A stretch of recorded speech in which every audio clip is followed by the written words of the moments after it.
Hi guys, we're back with some more Katawa Shoujo, and yes, let's begin.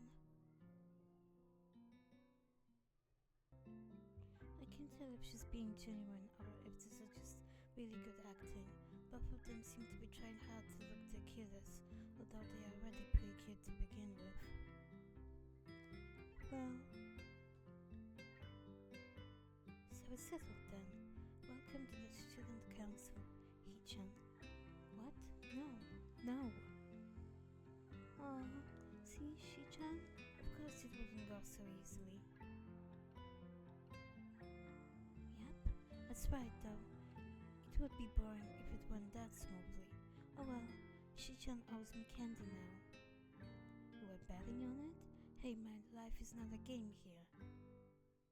Shizune seems very intrigued by this when Misha hands it to her. That's interesting, Hee-chan. Let's play a game. That's not what I said. How about rich man, poor man, Hee-chan? If you lose, you have to join the student council. No, absolutely not. Oh, why not? Well, because you two both have the same incentive, and therefore the same goal, which is to get me to join the student council, right? Yep. Yeah, that isn't my goal. But what this means is that both of you can team up and I'll be at a clear disadvantage, so I will have to decline. Hee-chan, I'm very offended. Are you saying that you don't trust us? That we would pull something so disingenuous? That makes me sad. Sorry. Sad to tell where Shizune's influence ends and Misha's first begin. In order to atone for hurting a young girl's feelings, you should definitely join the student council. No. How about a game of paper football instead of rich man, poor man? Paper football? Yeah, it's a game they play in America. You make a paper triangle and then you try to shoot it past goalposts that the other players makes with their fingers. Isn't it cool? It's the ultimate form of competition between two people, Hee-chan. It's also played by elementary and middle school children, Hee-chan. That means it's a game that really separates the boys from the men. More like the boys from the slightly older boys. Anyway, I'm not going to play that either. Just the fact that you know about it means you're probably surprisingly good at it. Yeah, that's true. How did you know, Hee-chan? Shizune frowns at Misha, telling me that she probably wasn't supposed to admit that so readily. I wouldn't say that I'm happy with the attempts to get me into the student council, but I'm a little curious about what the student council does here. I've never been to one, or even known anybody who was a member, so it interests me. I also kind of like Shizune and Misha, so maybe it wouldn't be so bad. Okay, Hee-chan, how about Risk? The game of world domination.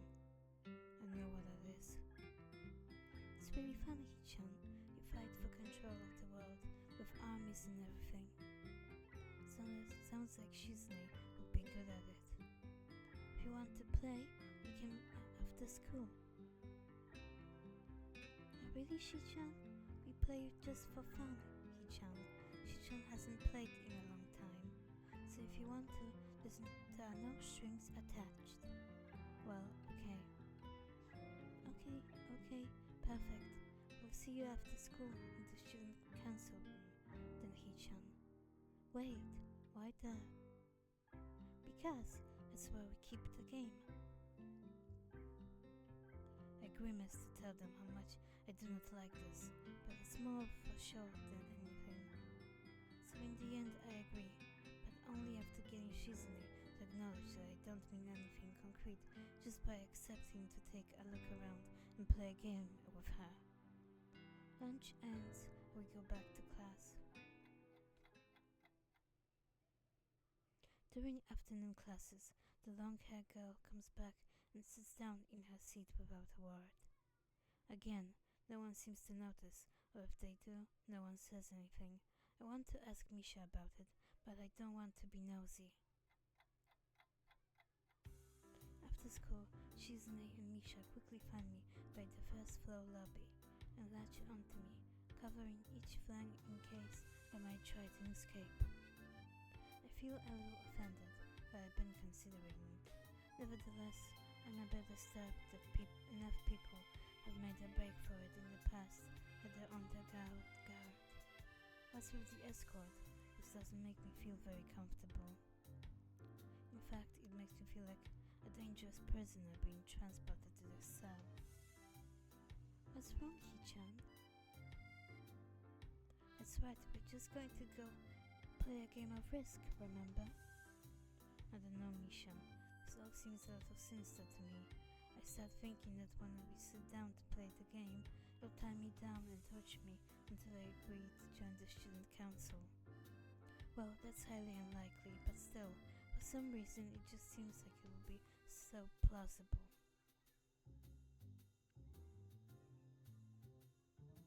Getting to the student council room is as simple as turning 2 corners from where we started. What? That's it? Looks my cute guys being so on top of me seems a little silly. That's not true, Hee-chan. Hee-chan says that when their life is threatened, people have shown the capacity to pull off superhuman bursts of speed. Life is threatened? Her expression unchanging, Misha says something amusedly to Shizune, who makes a baffling face and puts her hands behind her back, looking pleased with herself. Misha feigns deafness and hums cheerily. Stop that, I know you had me. You have no excuse, unlike Shizune. Shizune opens the door to the student council room. It's a very plain, sparsely decorated room, although it is quite large, maybe even a little larger than a classroom. There's a big table in the center surrounded by chairs, and a smaller desk prominently placed in the back that I assume is Shizune's. There are a few regular desks and chairs stacked to one side as well. Extras, perhaps? Aside from the tables and chairs, the room doesn't have much else to offer. Just a couple of filing cabinets and bookshelves stacked with old school records and documents. Not much else, in fact, nothing else. This is a pretty bleak room. You could at least put a potted plant in here or something, but the most noticeable thing that this room doesn't have is other people. Are we early? No. What do you mean, no? Does this mean nobody else is coming today? Yeah, that's right. Before I manage to ask why that's the case, Shizune claps her hands together very energetically. Hee-chan, let's play Risk. Come on, you promised, didn't you? You have to. Okay. Do you want to know the rules? We can explain to you while we set everything up. While Misha is talking, Shizune takes out what looks like a board game from behind one of the filing cabinets and throws it on the table. Actually, this looks kind of interesting. After Misha spends a little too long for her liking running through the basics with a somewhat vague and confusing tutorial, Shizune cuts in and declares the game has started with a decisive motion, slicing her arm through the air. Shizune's aggressiveness is rubbing off onto me. I start feeling more competitive than I intended to be when I agreed to this. Halfway into the game, while I try to ponder how to defend against Shizune's assault from 2 fronts, she breaks my concentration by drumming her fingers on the table to get my attention. Hee-chan wants you to know that you are taking too long to make a move. Hee-chan also says that she will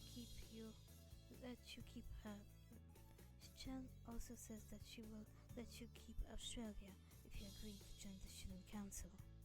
I thought this was a game with no strings attached. Just the fact that she would dangle that over my head as an offer means that she knows I care about the outcome of this game. And anyways, no. Shi-chan admires his fighting spirit, will be a benevolent dictator who will spare your people if you agree to join the student council. You're so competitive, Shizune. She seems to take this as a compliment.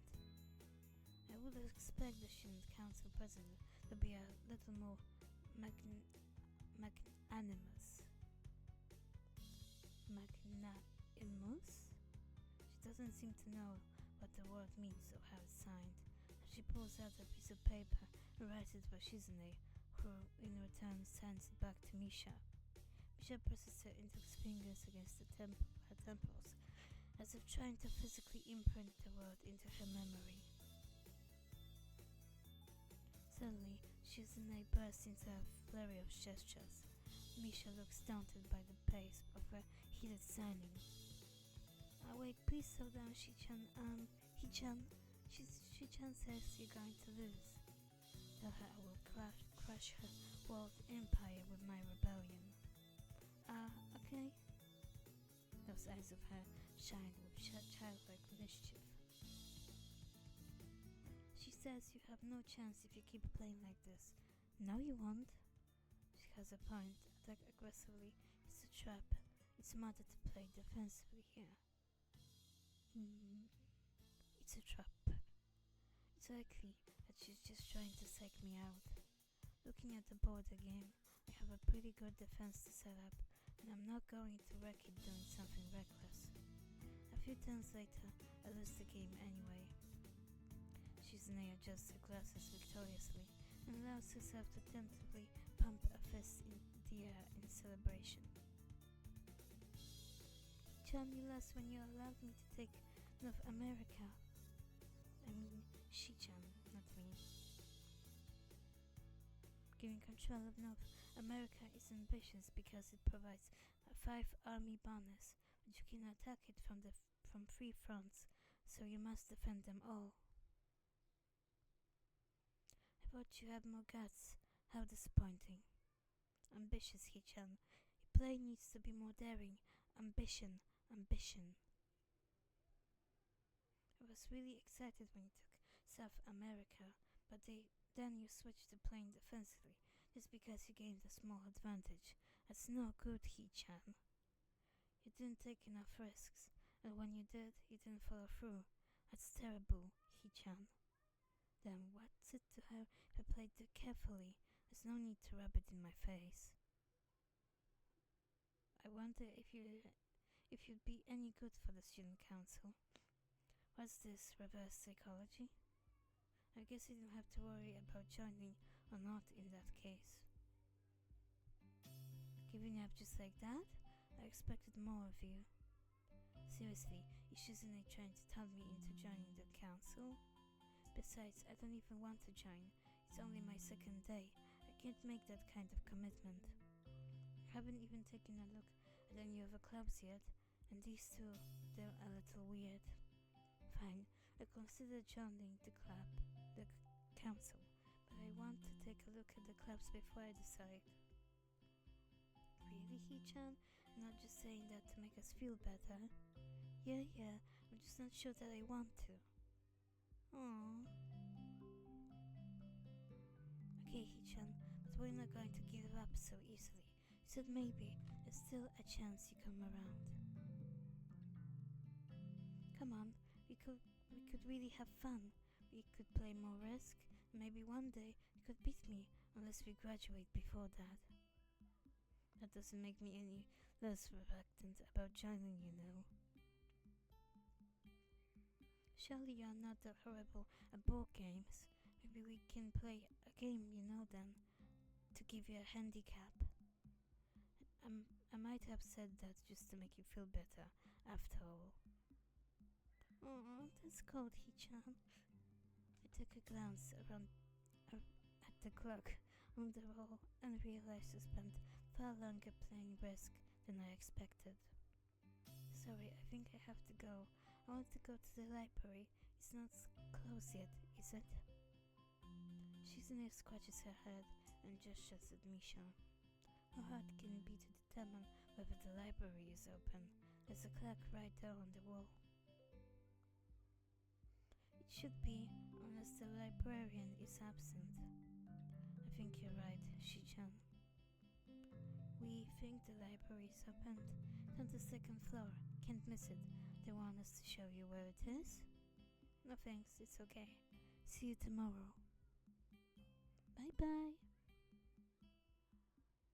One flight of stairs up, and I run into problems. The second floor hallway is a carbon copy of the third floor one. Wide, of course, and plain, like only hallways can be.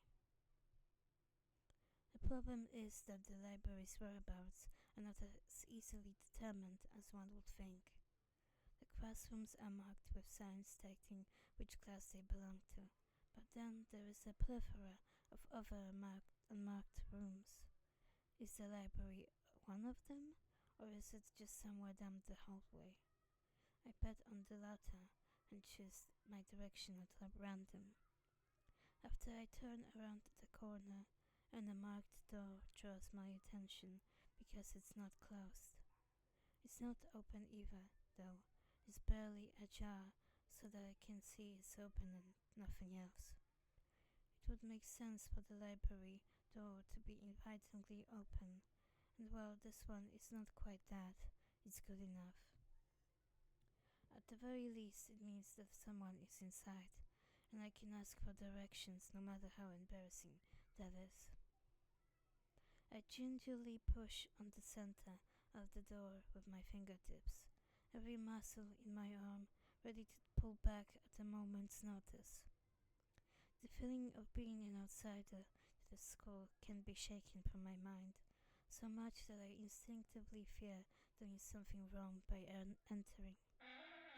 The door slowly creaks, as if groaning from a deep sleep, though it's much easier to open than I anticipated. Leaning over and poking my head even further inside, against sight of the room as fast as possible, the meek hello on my lips is quickly snatched away.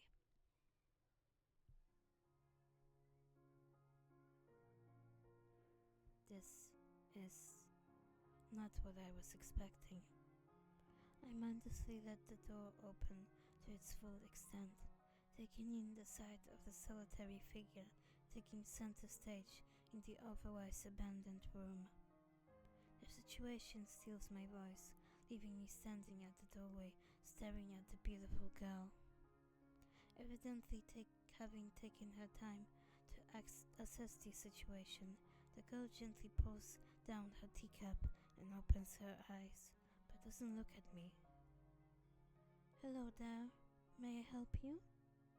Staring directly in front of herself, the movements of her lips seem to break the silence rather than the words. However, it's the soft, measured voice that reminds me she's being separate from the room itself. Not only is she likely the tallest girl I've ever laid eyes on, but even among the foreigners I've met, she's strikingly distinct. Hi? Sorry for intruding. I was just kind of lost. She takes a moment to formulate a response before speaking. Every action she takes feels as if it's carefully choreographed beforehand. Care to take a seat? Unexpected, considering that I'm intruding upon her. Thanks. I slowly step towards another seat opposite her. The girl resting the teacup and saucer on the wooden table in between. The way she doesn't track my movements with her head is telling that. The slight cloudiness to her eyes means she must be at least partially blind, like Kenji. Come to think of it, her voice doesn't have any detectable accent either.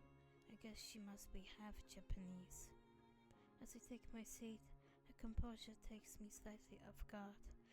Her air of relaxed confidence makes the silence entirely comfortable. The calming atmosphere is so very different from the student council office. I take it you're a new student, Tiyamaku? Yeah, I just transferred in yesterday. I get a distinct feeling in my speech patterns to match the formality of hers, accentuated by her restrained bow of greeting, one which I hasten to match before realizing the futility of the action. I think that is it for today. See you next time, guys. Bye bye.